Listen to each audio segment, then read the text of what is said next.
My name is Gideon, and today, my entire world crumbled. I'm not sure how I managed to drag myself back home, sit down, and start writing this, but I need to get it out. If I don't, I feel like I'll lose whatever shred of sanity I have left. My wife, Lavinia, and I have been married for 9 years. To everyone who knew us, we were the perfect couple. We met at a small art gallery years ago, bonding over our shared love for surrealist paintings and late-night coffee conversations. She was everything I thought I wanted in a partner: intelligent, kind, and captivating. Or at least, that's what I thought until today. It started like any other Thursday. Lavinia mentioned she had some errands to run downtown and might stop by her friend Margot's boutique to browse. I didn't think much of it. She often liked spending her afternoons that way. Meanwhile, I had plans to grab a quiet lunch at a little cafe I discovered a few months ago. It was my retreat, a place where I could clear my mind. When I walked into the cafe, the smell of fresh pastries and brewed coffee greeted me, just as it always did. But today, something else caught my attention. In the far corner of the room, Lavinia was sitting at a small table by the window. At first, I smiled, thinking it was a coincidence that we had both ended up in the same place. But then I noticed she wasn't alone. Opposite her sat a man I didn't recognize. He was tall, broad-shouldered, and dressed far too sharply for a casual coffee date. They were deep in conversation, laughing softly, their heads tilted toward each other as if sharing secrets. My chest tightened. Something about their body language didn't sit right with me. The way she leaned in, the way he reached out to touch her hand. I froze, trying to make sense of what I was seeing. My brain scrambled for excuses. Maybe he was a coworker, or someone she had bumped into by chance. Maybe this wasn't what it looked like. But as I watched her smile at him, a smile I hadn't seen directed at me in months, I knew the truth. For a moment, I thought about walking away, ignoring it, pretending I hadn't seen anything, but something inside me snapped. I felt this surge of anger, sadness, and disbelief all at once. Before I even realized it, my feet were moving toward their table. Lavinia didn't notice me at first. She was too caught up in whatever flirtatious story he was telling. But the moment I cleared my throat, her head whipped around, and the color drained from her face. Her expression was a mix of shock and panic, as if she had been caught committing some unspeakable crime. "Gideon," she stammered, her voice barely above a whisper. The man looked at me, then at her, confusion flickering across his face. He didn't seem to know who I was, or worse, he didn't care. I didn't say a word. Instead, I pulled a folded piece of paper from my pocket, one I'd intended to use for jotting down thoughts or ideas. With trembling hands, I grabbed a pen from the table, scribbled 3 words, and placed it in front of her: "Don't come home."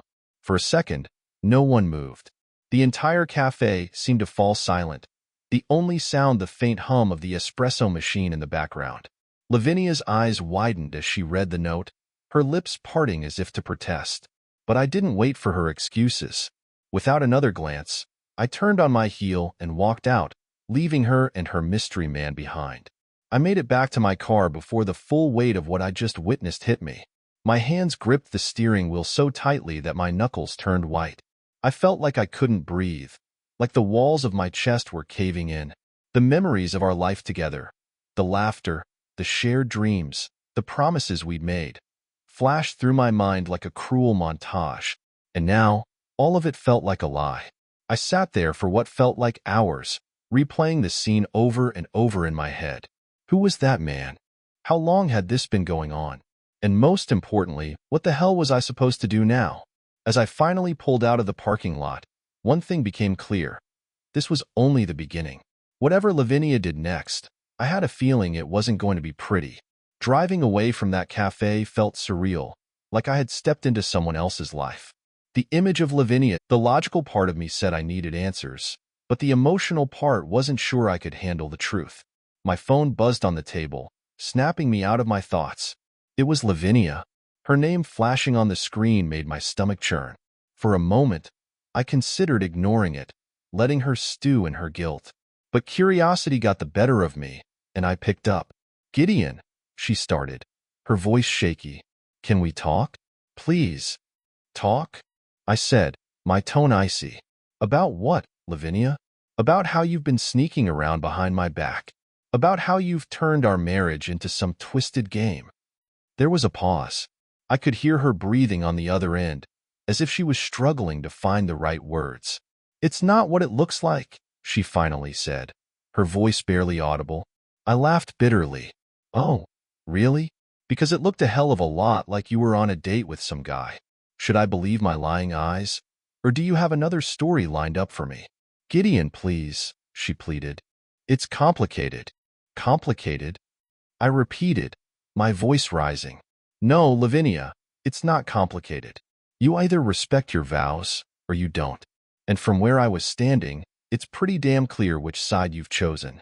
There was another long silence before she spoke again. Can I come home so we can talk about this in person? No, I said firmly. You're not stepping foot in this house until you give me a real explanation. And if you think you're going to weasel your way out of this, you're wrong.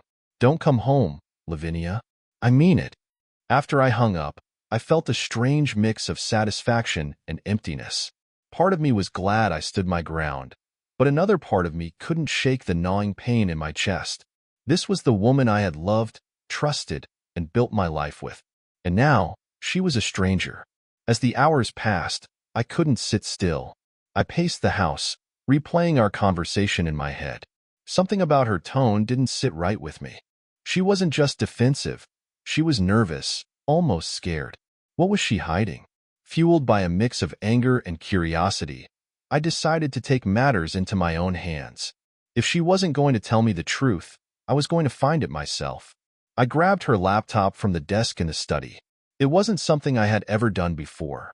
I believed in respecting her privacy, but at this point, all bets were off. The first thing I checked was her email. Nothing seemed out of the ordinary at first. Work updates, newsletters, messages from friends. But then I noticed a folder labeled Personal. It wasn't unusual for her to organize her inbox, but something about the name felt suspicious. When I opened it, my blood ran cold. There were dozens of emails between her and someone named Julian. The messages were casual at first, discussing art exhibits and books. But as I scrolled further, they became more intimate. Compliments about her smile, her laugh, plans to meet for drinks, mentions of keeping things discreet. The final email was from this morning. Can't wait to see you today. Same spot, same time. My hands clenched into fists as I stared at the screen. This wasn't just a one-time thing. This was deliberate, calculated. She had been lying to me for who knows how long, sneaking around and meeting this guy while pretending everything was fine. But the emails weren't the worst part. Attached to one of them was a photo. It was a selfie of Lavinia and Julian, taken in what looked like a hotel room. She was wearing a dress I had complimented just a few weeks ago, and he had his arm wrapped around her waist. I slammed the laptop shut, my heart pounding in my chest. The betrayal felt like a physical blow. I couldn't stay in this house any longer, not with all these reminders of her, of us. I grabbed my car keys and left, not even sure where I was going. As I drove aimlessly through the city, a thought struck me. If she was capable of hiding all this, what else had she been lying about? My mind raced with possibilities, each one more painful than the last. This wasn't over. I needed answers, and if Lavinia wasn't going to give them to me willingly, I was going to find them myself. I drove for what felt like hours, the city lights blurring together as my mind spiraled deeper into the pit of betrayal. My phone buzzed on the passenger seat, breaking the silence. I didn't need to check to know it was Lavinia. She'd been calling and texting nonstop since our earlier conversation, but I wasn't ready to hear more excuses. Finally, I pulled over at a park I used to visit when I needed to clear my head. The place was almost empty, save for a jogger and an older couple walking their dog. I sat on a bench and stared at the sky, wondering how the life I thought was perfect had unraveled so quickly. I opened my phone, reluctantly scrolling through Lavinia's messages. Lavinia, Gideon, please answer me. Lavinia, I need to explain. It's not what you think. Lavinia, can we talk? Please. Not a single apology. Just vague pleas to talk. Typical. I decided to ignore her and instead went back to her emails on my phone. I hadn't deleted the app when I stormed out earlier, and I wasn't done digging. There were more exchanges with Julian that I hadn't seen before, dating back months. They talked about everything: dinners, trips, even small, intimate details about her day that she never bothered sharing with me anymore. I felt sick reading them, but I couldn't stop. And then, I found it. A hotel reservation under Julian's name, booked for this past weekend. It wasn't just a casual fling. They were spending nights together. The thought of her lying to me, coming home and pretending everything was normal, made my stomach churn. Before I knew it, I was dialing the hotel's number. When the receptionist answered, I said, "Hi, this is Julian Hale. I think I left something in my room over the weekend. Can you check for me?" "Of course, Mr. Hale." "One moment," she replied. I held my breath, waiting. "Yes, we found a black leather bag in your room. Would you like us to hold it for you?" My heart sank. Julian's name on the reservation, Lavinia's presence in those emails. It was all real. "No need," I said, my voice tight. "Thanks." I hung up, gripping the phone so hard my knuckles turned white. The anger inside me burned hotter now. She didn't just betray me. She went to great lengths to cover it up. The woman I thought I knew was a stranger. But this wasn't the time to lose control. If Lavinia was hiding this much, there was more to uncover, and I wasn't going to stop until I had the full story. I got back in my car and headed home, determined to confront her.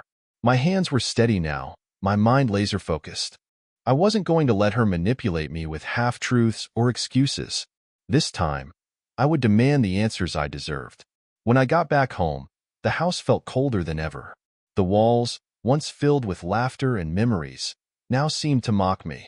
Every picture, every piece of furniture, every little trinket reminded me of the life Lavinia and I had built. A life that, as of now, felt like a complete lie. As I stepped through the door, I saw her sitting on the couch, clutching her phone like it was a lifeline. Her head shot up the moment she heard me, her eyes wide and red-rimmed. She had been crying. Normally, that would have broken my heart. But tonight, it only fueled my anger. "Gideon," she started, her voice trembling. "Please let me explain." I didn't respond immediately. Instead, I walked over to the kitchen table, dropped my keys, and placed her laptop on the surface with a heavy thud. "Explain?" I said, my voice low but laced with venom. "Explain what, Lavinia? That you've been sneaking off to hotels with some guy named Julian? That you've been lying to me for months? That you've turned me into a goddamn fool?" Her face went pale. She opened her mouth, but no words came out. "I saw the emails," I continued, cutting her off before she could even try. "The photos. The hotel reservation. So don't insult me by pretending this is something it's not." Tears welled up in her eyes, but I wasn't moved. Not this time. "It was a mistake," she whispered, her voice barely audible. "I didn't mean for it to happen. It just happened." I laughed bitterly, the sound harsh even to my own ears. It just happened? Months of emails, secret meetings, hotel rooms. That doesn't just happen, Lavinia. That's a choice. A series of choices. And every single one of them was a betrayal. She broke down then, her shoulders shaking as she buried her face in her hands. But I wasn't done. "Who is he?" I demanded. "Who is Julian? And how long has this been going on?" She hesitated, her sobs subsiding as she tried to compose herself. He's someone I met at a gallery opening. It started as nothing, just talking about art, grabbing coffee. But then you decided he was worth more than our marriage." I finished for her, my voice flat. She looked up at me, her face streaked with tears. "I didn't mean for it to go this far. I never wanted to hurt you." "Don't you dare," I snapped, my patience wearing thin. "Don't you dare act like this was some accident. You had every opportunity to stop, to tell me the truth, to walk away. But you didn't.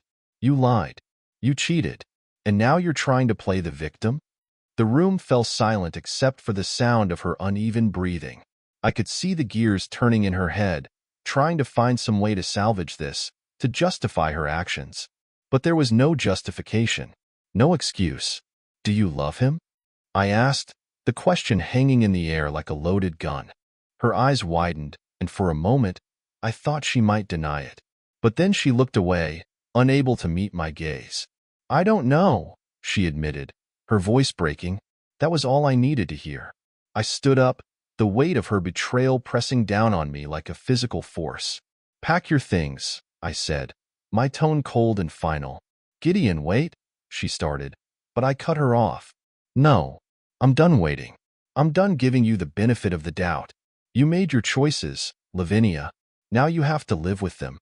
Without another word, I turned and walked out of the room, leaving her to face the wreckage she had caused. I closed the door to the bedroom behind me and leaned against it, trying to steady my breath. My heart felt like it had been ripped out of my chest and stomped on. Lavinia's confession had confirmed what I feared most.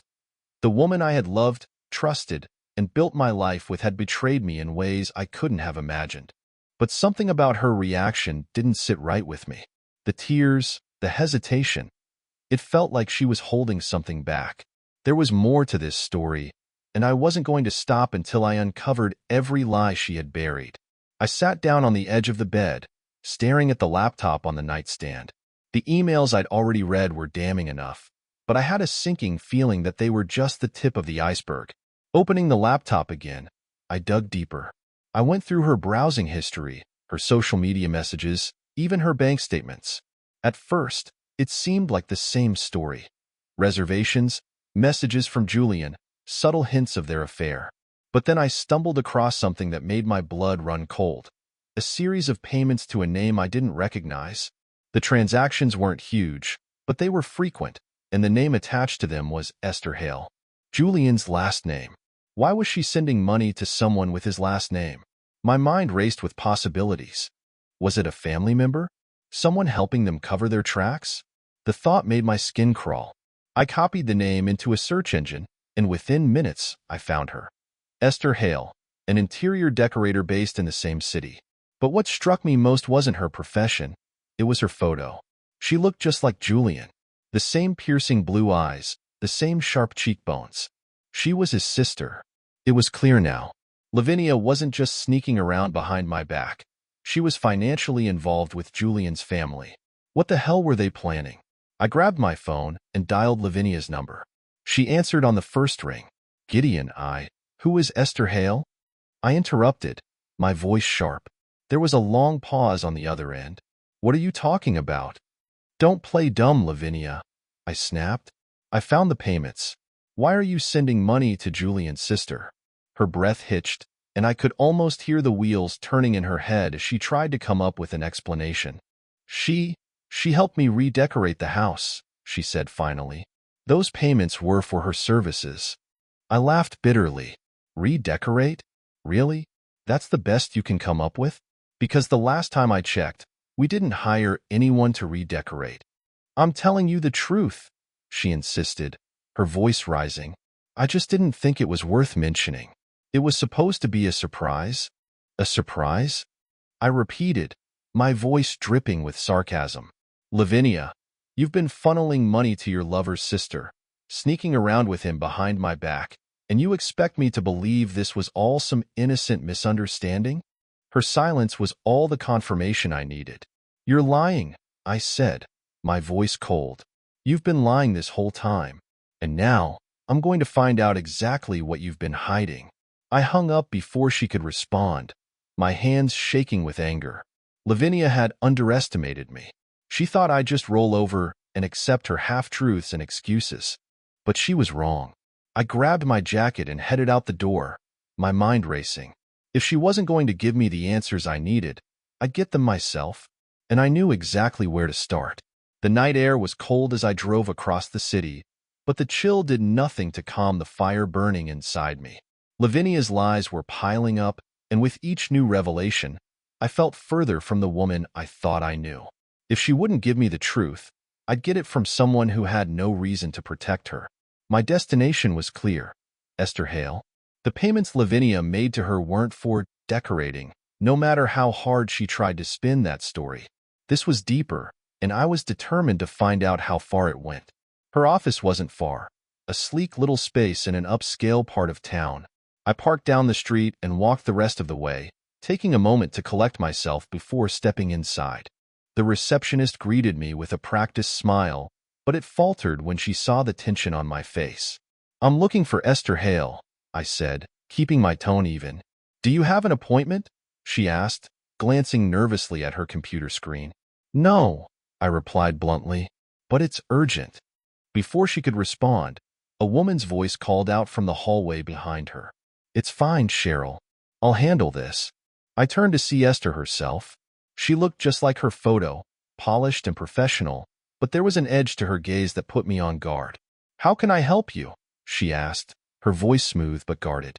"I'm Gideon," I said, studying her reaction. "I believe you know my wife, Lavinia." Her expression barely flickered, but there was a subtle tension in her posture. She nodded slowly, gesturing toward her office. "Why don't we talk in private?" Her office was as polished as she was, modern furniture, tasteful artwork, and not a speck of clutter. But I wasn't here to admire her decorating skills. "What's this about?" she asked, sitting down across from me. I didn't waste time. "I know Lavinia has been sending you money, and I know it has nothing to do with redecorating. I want to know why." She tilted her head, her expression unreadable. "You should ask your wife." "I did," I snapped, "and she lied. So now I'm asking you." For a moment, she seemed to consider her options. Then she leaned back in her chair, crossing her arms. "Look, Gideon," she said, her tone measured. "Whatever's going on between you and Lavinia is your business. I'm not getting involved." "You already are involved," I shot back. "She's been paying you, meeting your brother in secret, lying to me at every turn. Don't act like you're some innocent bystander in this." At the mention of Julian, her expression hardened. "Leave Julian out of this." "Why?" I asked, leaning forward. "Because he's the one she's been sleeping with? Because he's the reason my marriage is falling apart?" Her jaw tightened, but she didn't deny it. The silence stretched between us, heavy and charged. Finally, she spoke. "What do you want from me?" "I want the truth," I said firmly. "All of it. How long has this been going on? What's Julian's endgame? Why the hell is my wife paying you?" She sighed, running a hand through her hair. "You're not going to let this go, are you?" "Not a chance." After a moment, she nodded. "Fine. You deserve to know." Her words sent a chill down my spine. She stood up, walked over to a filing cabinet, and pulled out a folder. When she handed it to me, I hesitated, my hands trembling slightly. "Everything you need to know is in there," she said quietly. "But be prepared, Gideon. The truth isn't always what you want it to be."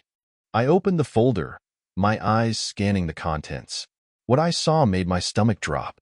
Bank statements, emails, and, most damning of all, legal documents. Lavinia wasn't just having an affair. She was planning something much bigger, something that could ruin me completely. My hands clenched around the folder as the weight of her betrayal sank in. This wasn't just about love or lust. This was about greed, manipulation, and a plan to dismantle everything I had worked so hard to build. As I left Esther's office, the folder tucked tightly under my arm, one thing became clear. Lavinia wasn't just a liar. She was a calculated, cold-hearted conspirator. And now it was my move. The drive back home felt like a blur. My mind was consumed with the contents of that folder. Lavinia wasn't just cheating. She was orchestrating a plan to drain our savings, transfer assets, and leave me with nothing. There were detailed documents, including fake signatures and bank transfers I hadn't authorized. She was planning to disappear with Julian and leave me in financial ruin. The betrayal hit harder than anything I could have imagined. This wasn't just about infidelity. This was a complete dismantling of the life we built together. When I got home, Lavinia was pacing in the living room. She stopped as soon as she saw me, her face pale. "Where have you been?" she asked, her voice shaky. I didn't answer. Instead, I tossed the folder onto the coffee table. "Care to explain this?" Her eyes darted to the folder, and for the first time, I saw true fear on her face. She opened it, flipping through the pages, and her hands started trembling. "Gideon, I can explain," she stammered. "No more lies," I said coldly. "I know everything. The money, the documents, the plan. How long were you going to string me along before you disappeared?" Tears welled up in her eyes, but I wasn't moved. It wasn't supposed to go this far, she whispered. Julian convinced me. Don't blame him, I snapped. This was your choice. You forged my signature. You funneled our money. You lied to my face. She sank onto the couch, burying her face in her hands. I don't know what I was thinking. I didn't want to hurt you. Hurt me? I said, laughing bitterly. Lavinia, you didn't just hurt me. You destroyed us. For a moment, the room was silent except for her muffled sobs. Then I spoke again, my voice calm but firm. You're leaving tonight. Pack your things and go. I don't care where, but you're not staying here. She looked up at me, her face streaked with tears. Gideon, please, save it, I said, cutting her off. You made your choice. Now, live with it. I turned and walked out of the room, leaving her to face the wreckage she created. I sat in the kitchen, listening to the sound of Lavinia packing. Every zip of a suitcase, every shuffled footstep, was a reminder of how quickly everything had fallen apart. The woman I had trusted for nearly a decade had turned out to be nothing more than a fraud. She lingered in the doorway, her bags at her feet. Is there really no way back from this? She asked, her voice small. I looked at her, really looked at her. The tears, the regret. It was all too little, too late. No, I said simply. You made your bed, Lavinia. Now lie in it. She hesitated, as if waiting for me to change my mind. When I didn't, she picked up her bags and walked out. I didn't watch her go. I didn't need to. The second that door closed behind her, I felt something shift inside me, relief. This wasn't just an ending. It was a new beginning, one where I wasn't a fool in someone else's game. As I locked the door, I let out a breath I hadn't realized I was holding. For the first time in months, I felt free.